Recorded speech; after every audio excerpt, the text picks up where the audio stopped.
Hello everyone, I am Tay from Yu-Gi-Oh! Fantasy, and today I am bringing you the finals of Duelist Kingdom and the last part of the first arc of Yu-Gi-Oh! I want you all to know that I am aware of there not being too many dramatic changes to this arc, but I feel as though this arc was more about setting up characters and relationships, rather than completely shifting the narrative. Also, this episode itself may be shorter than what you're used to, purely due to not many changes being made, but the ones that I have made are quite significant, so I implore you to watch to the end. Anyway, if you're excited for this part, then make sure to leave a like and subscribe so I know how quickly to get to the beginning of Battle City out for you. And whilst you're here, I'd love comments on your opinions of this arc and what you'd like to see happen in Battle City. To begin this episode, we pick up where we left off after Joey and Yugi defeated the Paradox Brothers and made their escape to the bottom of the Duelist Kingdom staircase. And then we cut to Seto Kaiba, who has infiltrated the castle and found Mokuba. Mokuba is relieved to see his brother, instantly feeling a level of safety. Kaiba tells Mokuba to stay still, he's going to get him out. Seto begins to pick the lock to the cell holding Mokuba before Pegasus appears, separating Mokuba's soul from his body, telling Seto his quest isn't over quite yet. Pegasus would tell Kaiba that he's been enjoying this power struggle between Yugi and Kaiba, and the last thing he wants is for it to end now. Kaiba would demand Pegasus tell him what he needs to do to save his brother. Pegasus would tell him that he needs to earn his entry to this castle by defeating Yugi in the duel. But if he doesn't, Pegasus will keep Mokuba's soul. Forever. Back with the gang, they stare up at the castle. Teo would begin an inner monologue questioning why sometimes it feels as though there's two forms of Yugi. The shy, loving kind that she's always known, but when he begins a duel, he becomes confident. Ruthless, even. Teo would look down at Yugi, telling him it really feels like he's close to saving his grandpa now. Does he feel it? Yugi would respond telling Teo, "Well, I saved you, right?" And Teo would smile, claiming she would never forget it. We'd then get a flashback to Teo working in a small restaurant waiting tables. Yugi and Joey would enter and ask why she's working there, and she would hesitate but tell them it's so she can save up enough money to study dance in America. The two would acknowledge that's an admirable reason to be working, and Teo would be encouraged by this. She'd later see a note in her work locker. It's said to be from Yugi and Joey, claiming that they found a private space for her to practice dance, but when she arrives, there's a man waiting. He'd hold Teo up at gunpoint, telling her not to make a noise. Teo would start panicking and crying as the man tells her to start taking off her clothes. But as he does so, Yugi would burst in the door and attempt to attack the man. He'd get thrown off, and then the man would turn his attention back to Teo. But Yugi would transform and tell the man that he's disgusting, and he'll fix him. Yugi would mind crush the man and save Teo. Back at the bottom of the castle steps, Teo would go to ask what happened to Yugi that day. But before Yugi can answer, Joey would tell them to hurry up and come up the stairs. So they do, but as they reach the top, they see Kaiba waiting for them. Kaiba would tell Yugi he has one last challenge. He must face Kaiba in a duel if he wants to get into the castle. But if Kaiba wins, he'll take his star chips. Yugi agrees but tells Kaiba he'll regret getting in his way, and Kaiba echoes his sentiments. The duel begins and Yugi transforms, Teo noticing his change in demeanour once again as they head to the top of the castle. In this time, Keith would show up and notice the commotion, going up to the top of the castle to watch. This duel, like the Joey vs Kaiba duel, would be a standard duel with Kaiba's prototype duel disc. The duel would go similar to the original show, but the ending would come when Kaiba stands behind his Blue Eyes Ultimate Dragon calling an attack. Yugi would activate Spellbinding Circle and Kaiba would end his turn. Yugi would then activate Multiply on his Karibo, followed by the two-pronged attack trap card, destroying two Karibos and Seto's Blue Eyes Ultimate. Yugi would follow up by summoning his Dark Magician, but before he calls an attack, Kaiba would back up to the edge and shout to Yugi. Kaiba would tell Yugi that just like he did in his duel against his grandpa, he's turned off the damage limitations. So if Yugi attacks for game, Kaiba will go off flying off the castle. Yugi would kill him. He would tell Yugi that after how his adopted father had treated him, he learnt that playing fair isn't all it's cracked up to be, and as Kaiba only has one person left in his life he truly cares for, this is the perfect time to take that advice. Yugi would hesitate, but Atem would try to call the attack anyway, torn between saving Yugi's grandpa and saving Kaiba. But before the attack can go through, the real Yugi would force a transformation back into his physical body, calling off the attack and dropping to his knees, surrendering the duel. Kaiba would tell Yugi he only needs 5 star chips and he leaves the rest. He would apologise to Yugi, saying, "The difference between you and I is that I wouldn't want to live in a world without Mokuba. So I appreciate this. I'm sorry about your grandfather." Leaving as the group is just stunned. Yugi would be on his knees, claiming he's terrified of himself and refuse to duel ever again. But as he does this, Mai Valentine would arrive. She'd ask what happened and Joey would tell her. Mai would offer 5 star chips she had spare, claiming she owes Yugi anyway, but he would refuse to take them. Mai would tell Yugi if he's too proud to take them, then he'll just have to duel her for them. Yugi would ignore her again until she gets irate, calling Yugi a joke among other insults, but Taya would cut her off, saying she'll duel Mai instead. Mai would laugh and accept anyway, and the duel would get underway. This would go exactly the same as the original. Yugi would be inspired by Taya's courage and bravery, realising even if he doesn't use the help of the spirit, he has to try save Alyssa's father and his grandpa. Taya would celebrate her victory, and Mai would hand over the starships to her. As Mai steps back, Joey would whisper to her, "You really lost to Taya?" in a mocking manner, laughing to himself. All Mai would do in response is show Joey the card in her hand that she could have used to defeat Taya. Joey would be shocked by this, but then smirk, telling Mai, "You really are a good person, Mai." Mai would blush in response and smile, simply thanking Joey and turning away. Taya would then pass the chips to Yugi, telling him it's time to save his grandpa, just like he saved her. Yugi would smile and thank her, saying he'll never be able to repay her, as they run up the stairs to the top of the castle. Finally, the whole group will have entered the castle. They would bump into Bandit Keith and Joey would be furious, trying to swing for him but to no avail. Keith would tell them if Joey's done embarrassing himself, then they should look at the duel field. They would see Kaiba standing face to face with Pegasus, ready for an exhibition duel. The duel would begin, and eventually Pegasus would defeat Kaiba in the same way as the original show, using the powers of Millennium Eye. But the ending comes when Pegasus uses the Dragon Capture Dart to get rid of Kaiba's blue eyes and summons his own Tomb Blue Eyes, wiping out Kaiba's life points. As Kaiba loses his life points, Pegasus would tell him that his journey on this island is over, taking his soul and leaving his body laying, welcoming all to the finals ominously, and leaving again. We'd then cut to a meal between everyone in the castle where Croquet would announce the semi-final brackets, Bandit Keith vs Joey Wheeler and Yugi Muto vs My Valentine. They would also be informed that they need one of the 2 entry cards or they're disqualified. Keith and Joey would panic as neither has one, but Yugi gifts the Glory of the King's Hand card to Joey before they all go to bed. As they all sleep, we see Bakura and Tristan knock on Taya's door, explaining that they think Pegasus is a cheat, looking out the window and seeing a telescope from a window pointing right down to the duel field. Assuming this is how he cheats, they go to investigate. Once they get into Pegasus' private chambers, Pegasus finds them, sending them all to what seems to be ancient Egypt, where people duel using stone carvings.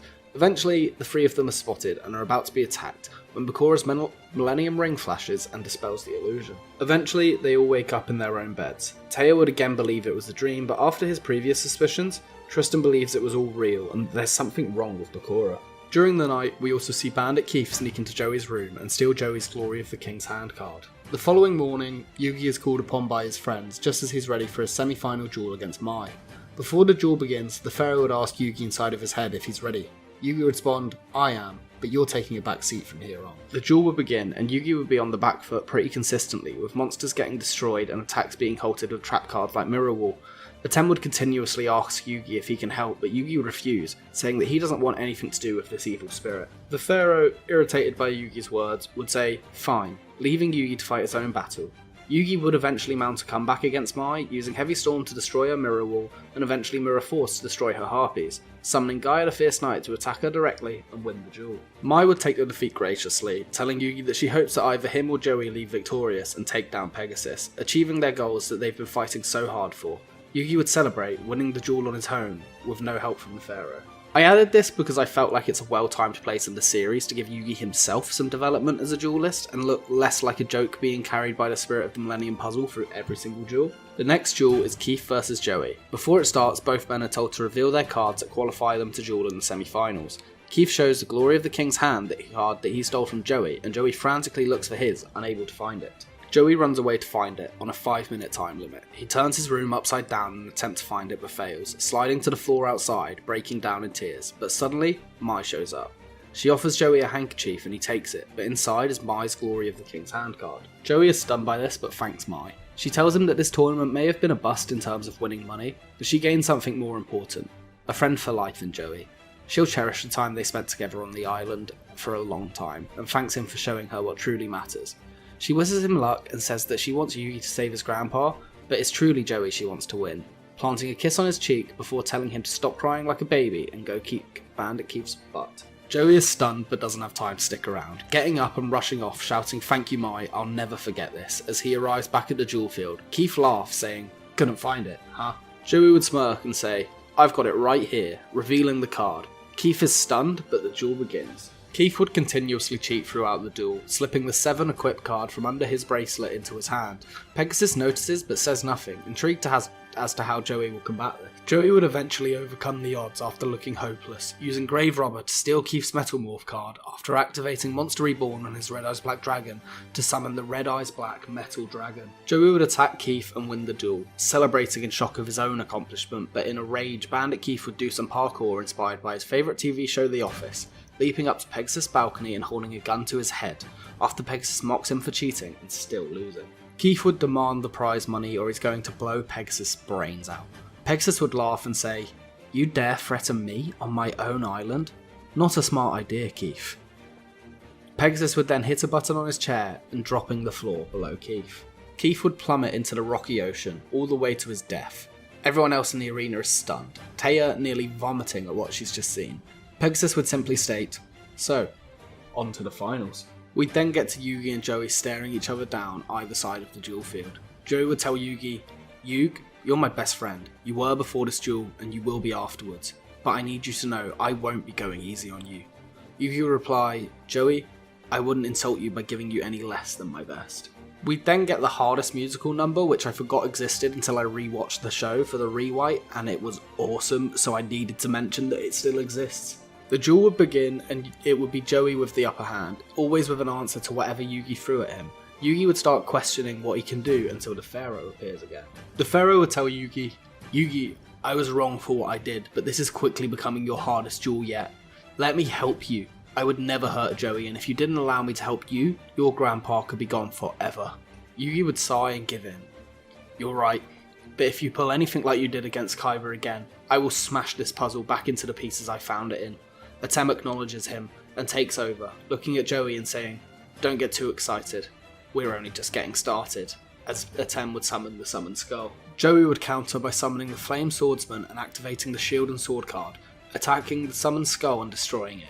Following this, he would activate Monster Reborn and bring back the Summoned Skull to his side of the field, then activate Polymerization and fuse it with the Red Eyes Black Dragon to summon the Red Eyes Black Skull Dragon. Yugi would smirk as his turn starts and tell him it was a good move, but just because the card is in Joey's deck doesn't mean it doesn't still represent the both of them. He says that before the finals started, he spoke to Bakura, knowing he had a card that could help for a moment just like this. Yugi would then activate the Change of Heart spell card, taking the Black Skull Dragon to his side of the field and attacking Joey, winning the duel.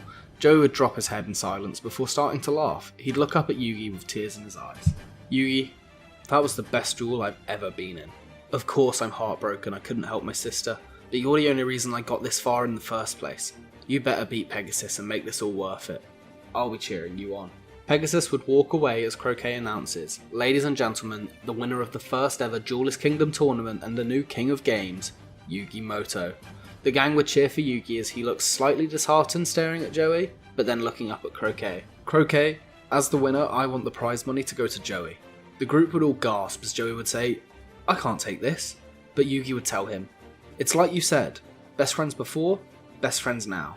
I was never here for the money. You save your sister, and I'm going to defeat Pegasus and save my grandpa and the Kaiba brothers." The screen would fade before we come back to Yugi speaking to Atem behind the doors to the duel field.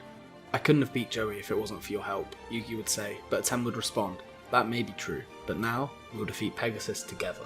Before the duel begins, Tristan tells Bakura he's going to go look for where Pegasus is hiding Mokuba's body. Eventually he does find it, managing to knock out the man guarding the cell, and getting Mokuba out, but the exits all begin to shut as he realises that they're onto him. The duel between Yugi and Pegasus will go the same way as the original, as I think it's brilliantly written, if not too long. Partway through the duel, Bakura would overhear the phone call Croquet receives about Mokuba and Tristan. Bakura would rush off, claiming he's going to go find Tristan. Between the duel, we would constantly cut back and forth between the guys trying to save Mokuba and Yugi vs Pegasus. During the duel, Pegasus would continue to back Yugi into a corner using the powers of the Millennium Eye. Bakura would show up to save Tristan, turning his cards to life with the power of the Millennium Ring, helping Tristan escape with Mokuba until they see a light shining through a door. Tristan storms up only to almost fall off the edge of the castle, but Bakura saves him. When the boys are cornered, Bakura would summon a real man-eater bug, attacking the guards and sending them to the Shadow Realm. Tristan would gasp and tell Bakura, "You sent me there before. I knew it was real. How could you do this?" Bakura would tell Tristan to stop his pathetic whining. He's doing him a favour. Tristan would knock Bakura out in an attempt to stop him causing any more harm, Looking down at him, Tristan would rip the Millennium Ring off of his neck, throwing it like a frisbee into the woods. Following this, the duel would go on to its end, with Yugi destroying Relinquished, using the power of the Magician of Black Chaos and the power of Friendship blocking Pegasus from reading his mind, winning him the duel and defeating Pegasus. Tristan would return with the unconscious bodies of Mokuba and Bakura just as Yugi wins. They'd all celebrate together, walking out the front gates as they see Kaiba standing in front of them. Mokuba would rush him for a hug, their souls back together. Bakura would tell them that his bag is still in his room and he has to go back for it. Once he gets there, he would see the Millennium Ring somehow sat on the bed. Bakura would be shocked but put it back on and transform. Yami Bakura would simply say, "You will never escape me, Bakura." Suddenly, up in Pegasus' quarters, we see him crying to a painting of Celia. When Yami Bakura enters, he would tell Pegasus, "I would have just challenged you to a duel for your Millennium Eye, but you would just read my mind, wouldn't you, Pegasus?" Pegasus would jump back. "I've already lost my dream of Celia returning to me. What more could you do to make it worse?" Pegasus would ask as Bakura simply tells him, "Don't worry, you can join her now," approaching Pegasus and stabbing him with a dagger, taking his life. Bakura would kneel down above him, gouging the Millennium Eye from his head with his bare hands. Bakura would laugh. "2 down, 5 to go," he would say, looking around for any witnesses. "Good. I love when a plan comes together." Bakura would place a Karibo card on the cold body of Pegasus, walking away smiling and simply saying, "Oh Yugi, what have you done?"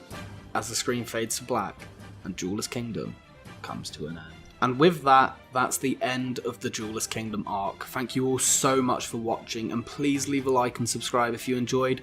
Also, leave a comment letting me know your thoughts on this arc and what you'd like to see going into Battle City.